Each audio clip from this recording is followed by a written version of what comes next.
Hello everyone and welcome to a new video, another reaction video, and today I've been sent this piece to react to 20 horror movie franchises that need to come back, and I've been sent this is a piece from WhatCulture, Jack Pooley, and published online June 15th. It cites Freddy Krueger there, but of course come the recent news that Freddy Krueger is coming back, or at least that some Nightmare on Elm Street film is returning. So this is an interesting point. Horror is perhaps the most franchisey of genres. But when you talk about genre, there's a lot of franchises that shouldn't be franchises that went on way too long. Um, and this article is coming at a peak time for sort of original horror. Right, I mean, we've seen the successes of Sinners, at the moment, Obsession and Backrooms in the cinema, things like Weapons. So it's going to be an interesting piece to react to and think. I can't think of 20 franchises that I would sort of be desperate to see return. So I'm intrigued to see what pieces this suggests, what pieces it runs with. I mean, it begins with Cube. So the Cube films.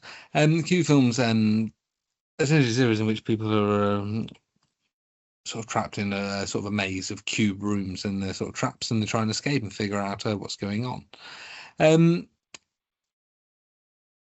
The concept of cube is so easily marketable. And you've seen films that are sort of similar to this. I mean, sort of the Saw franchise itself, with lots of traps and logic, trap logic there. And things even like sort of Escape Room, probably. I don't know that Cube is a franchise in itself that carries so much weight that it desperately, desperately needs to return. But there we go. I expect there's going to be an article like this with sort of lots of films that don't really, where sort of the ideas are interesting, but perhaps the franchise doesn't necessarily need to return. Again, The Ring, so sort of The Ring, a Japanese franchise, and then in the early 2000s, part of the wave of J-horror adaptations that would emerge. And there have been some interesting things. So there were the two Rings in the sort of the early 2000s. I think was it with Sarah Michelle Gellar, or was that The Grudge? And then there was Rings from 2016, about 10 years ago. Oh, again, which sort of took it into an online space. The idea of the Ring is so iconic in its own right, and right for being worked in the area of social media. This is true again, but does it need to be tied into this particular franchise? So there are not more interesting things you could do with that. Um, I feel like I'm going to be asking this question quite a lot. Candyman. So they're saying it needs to come back. Again, the fact that it did come back 5 years ago. Um,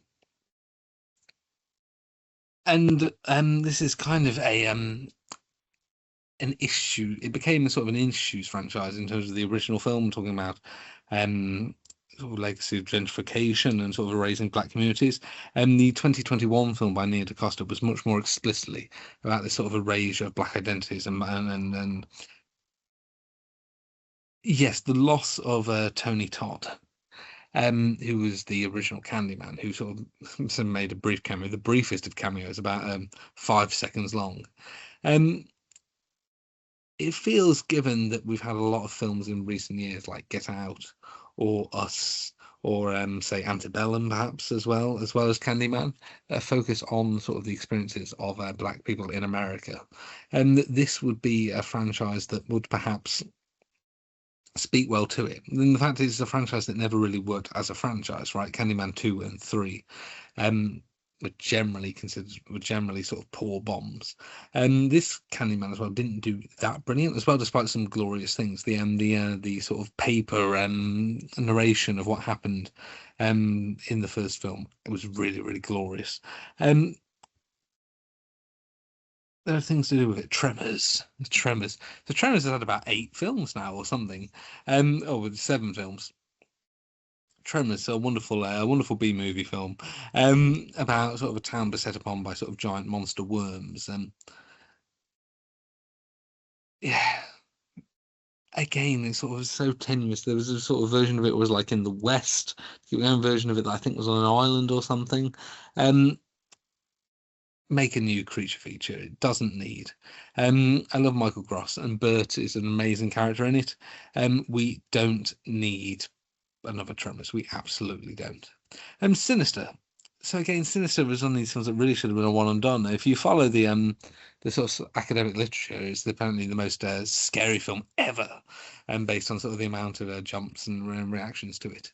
Um, it seems surprising that even Sinister 2 didn't really recapture the magic. Followed the late James Ransom as sort of the deputy in the first film, sort of trying to put a stop to this curse once and for all. But it just didn't recapture it. The thing is, Sinister was very much a film that worked as a one and done.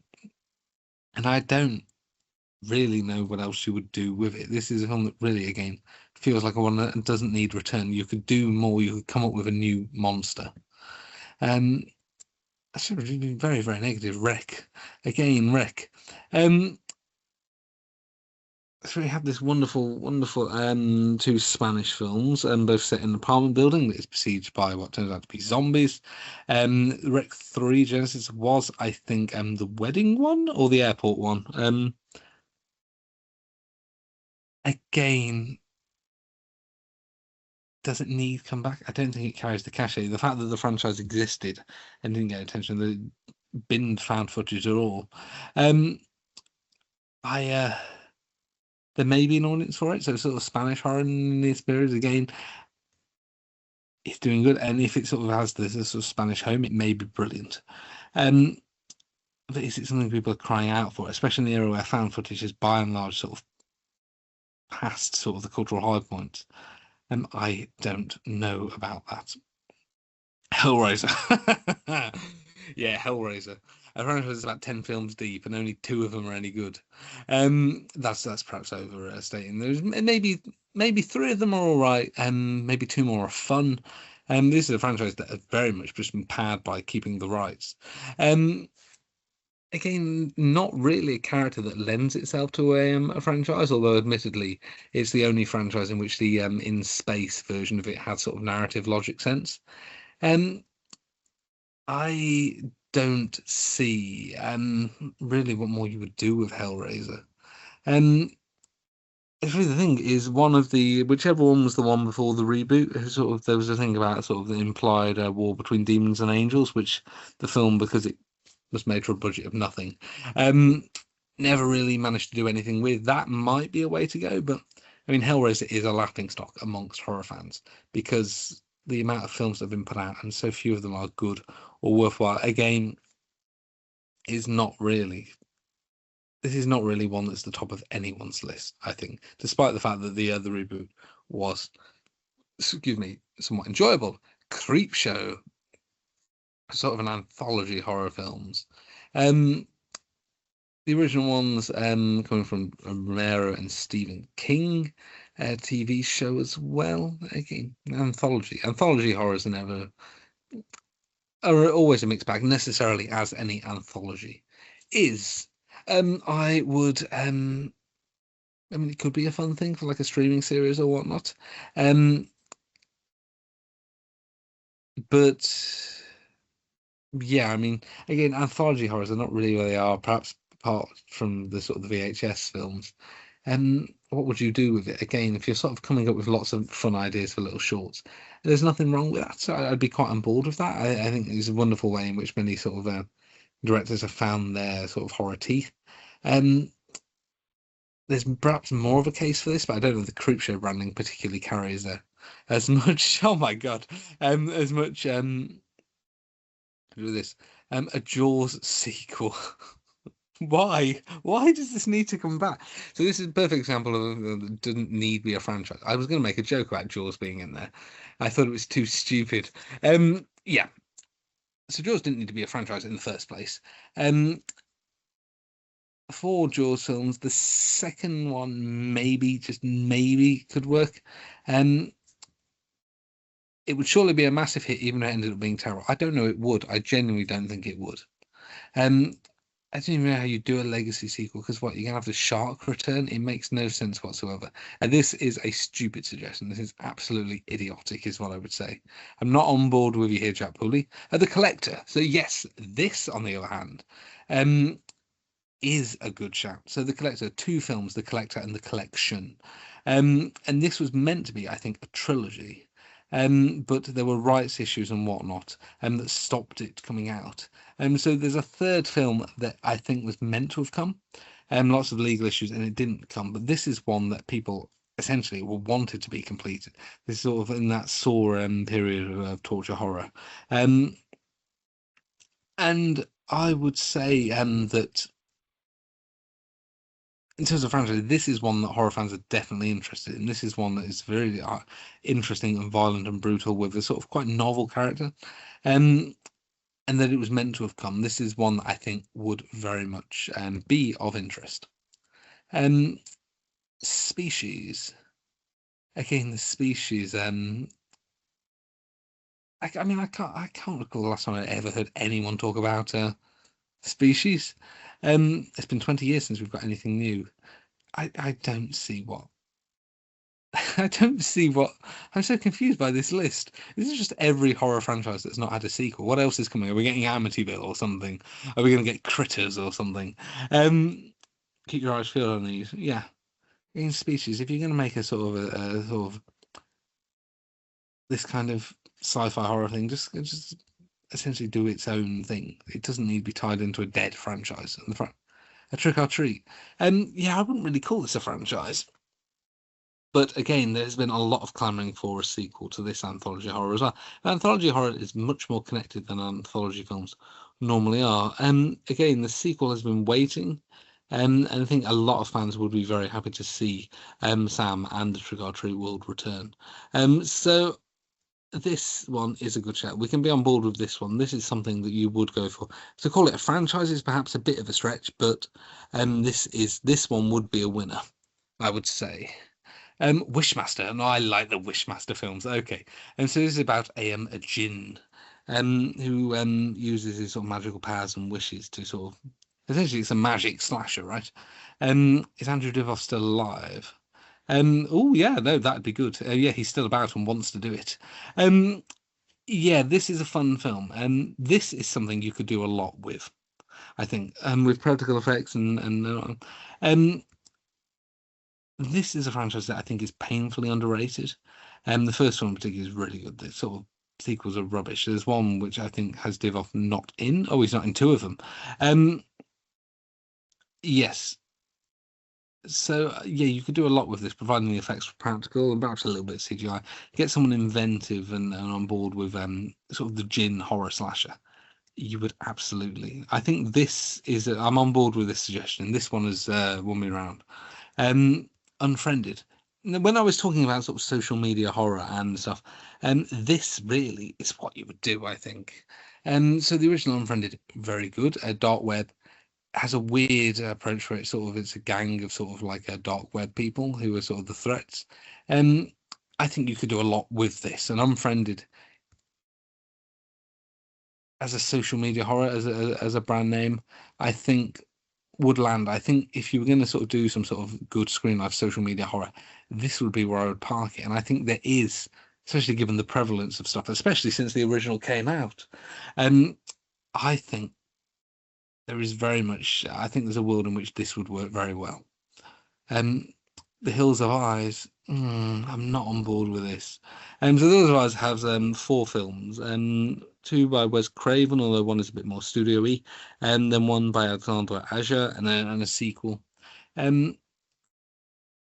Mutant cannibals are always going to be scary, so there's every incentive to give The Hills of Eyes another crack. No, but that is not logic. That is not a good reason. I don't think we've seen enough of The Hills of Eyes, I think. Would be my retort. There's only so much you can do with this, and I think you're at the limits of what can be done. Escape room. Again, this could be invented. So I mentioned Cube earlier. If you were going to do Cube again, you would do it essentially, I think, under this trapping, because this is a sort of the modern version of it. This means more to a contemporary audience, people escaping from rooms. Yeah, again, it's an IP, it's a logic that works. I think there's a sort of cheap version as well, like Skeet Ulrich or something, some knockoff version. But again, this is something you could really work with and run with. I think this would work. I could be on board with this as well. It doesn't need to be revived, but the logic of it would be good. From Dusk Till Dawn. Why would you? Why would you bring back a Dusk Till Dawn thing now? after the success of Sinners, which by and large followed the same sort of plot logic off from Dusk Till Dawn. There have been a few films, 3 films, I think. Again, really, the original was kind of a one and done, but on we went. People aren't clamoring for this now. Yeah, Bloodsucker's becoming very much in vogue, but anything that was made now would inevitably be compared to Sinners, and negatively so. And again, if you wanted to make stuff like that, do original content. There are some franchises where you could capitalize on the names and make them work, but this, do something original with it if you were to do it, I think. The ABCs of Death. So I was talking about anthology horror again. This would be a place again, anthology horror. And the ABCs of Death, which I think I mentioned. These films are yeah, I mean, it could be something to do with. Again, it's not something that I think massively would carry so much weight that it sort of needs to be tied into it. A Nightmare on Elm Street. We can kind of, though, gloss over this on account of the fact that it is coming back now. So, sort of, since this article has been written, we have the news that a new Elm Street film is going to happen in some capacity. What will it look like? I might talk about this in another video, but in this case, I can be on board with this. And the fact that we know it's going to happen gives this an extra choice. So this is number 2. What is number 1 going to be? Friday the 13th, perhaps? 30 Days of Night. What? No, this is such a weird list. Yeah, I sort of, again, if you want to make, so the sort of the hint here is that things like screen horror, anthologies, and vampires might be in vogue, so bring them back. Bring back anything that's a thing, but not everything needs to be tied into a franchise or a name. I don't think 30 Days of Night, again, brilliant though the original comic is, brilliant though I enjoyed the film, much I enjoyed the film, it's not so known, so carries so much weight as to sort of attract people. I think, again, the takeaway here, and takeaway looking at some of the things that are out in cinema now that are absolutely smashing it, and have smashed it in recent years, is that so many good ideas carry their own weight. See, they don't all need to be tied into franchises and names that even horror fans may not know. If something works, it will work, and sort of trying to tie it into some dead IP is not necessarily the way to do it. And I'm saying this hoping that horror sort of producers are starting to see the lessons, based on the fact that franchises are not pulling the numbers they used to, based on the fact that original films are proving incredible smash hit successes. So I would say that of this list, maybe a third to a quarter I'm actually on board with, but really there's a good scope to be individual with it. And that originality would really carry the day. I'm going to stop talking there. I would love to hear your thoughts on this, particularly some of the more interesting choices on this list. And what franchises, if there weren't any here, would you like to see brought back to life? And thank you so much for watching. I hope you found this enjoyable. Make sure to like, subscribe, ring the bell so you know when a new video is coming. Otherwise, thank you so much. I will look forward to seeing you all in the next one.